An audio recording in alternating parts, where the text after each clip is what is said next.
Tunghayan naman natin ang mga balita mula sa Visayas.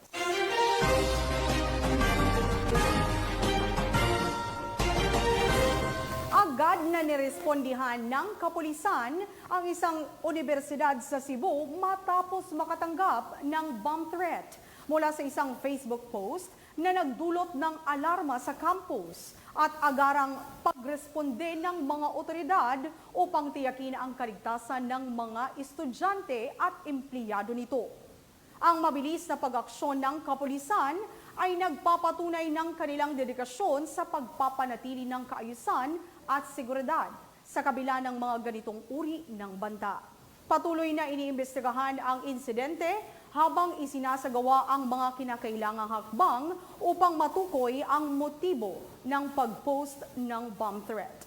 Patrolwoman Nikia Caniedo sa balita. Agarang rumesponde ang mga kapulisan ng Cebu City matapos makatanggap ng tawag patungkol sa isang bomb threat sa UC Banilad Campus, Barangay Banilad, Cebu City noong ika-13 ng Agosto taong kasalukuyan. Batay sa ulat ng pulisya, may nakitang Facebook post galing sa individual na kung saan naglalaman ito ng pagbabanta na magkakaroon ng massacre gamit ang bomba. Sa tulong ng mga tauhan ng Police Station 4 Cebu City Police Office sa pangunguna ni Police Major Romeo Durano Kaakoy Jr., Station Commander, katuwang ang EOD K9, SWAT, CIDG, CMFC, CIU, Cebu City Police Office, agad na nagsagawa ng pagsusuri sa nasabing universidad. Upang matiyak ang kaligtasan ng mga mag-aaral, nagpasya ang University of Cebu Banilad na huwag muna magpunta sa campus ang mga estudyante hanggang sa susunod na abiso at manatiling alerto at iwasang mag-post o makipag-ugnayan sa anumang inilalamang nauugnay sa kasalukuyang isyu. Matapos ang masusing investigasyon, wala namang natagpo ang anumang bomba o pampasabog sa nasabing lugar. Gayunpaman, patuloy pa rin ang investigasyon upang matukoy ang pagkakilanlan ng taong nag-post ng banta online.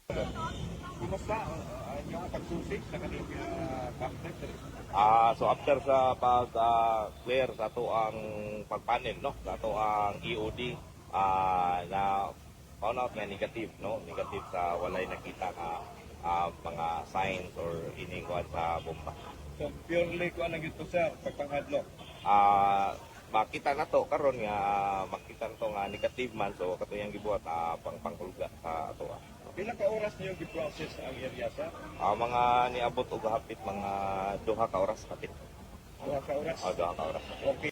Ang agarang pagtugon na ito ng kapulisan ay nagpapakita ng dedikasyon at pagsuporta ng programa ng pamahalaan na palakasin ang seguridad at pagpapanatili ng kapayapaan at kaayusan ng bansa dahil sa bagong Pilipinas, ang gusto ng pulis, ligtas ka. Mula dito sa Central Visayas, ako yung Police News Network Correspondent, Patrolwoman Nikia Caniedo, alagad ng batas, taga-taguyod ng Balitang Pulis.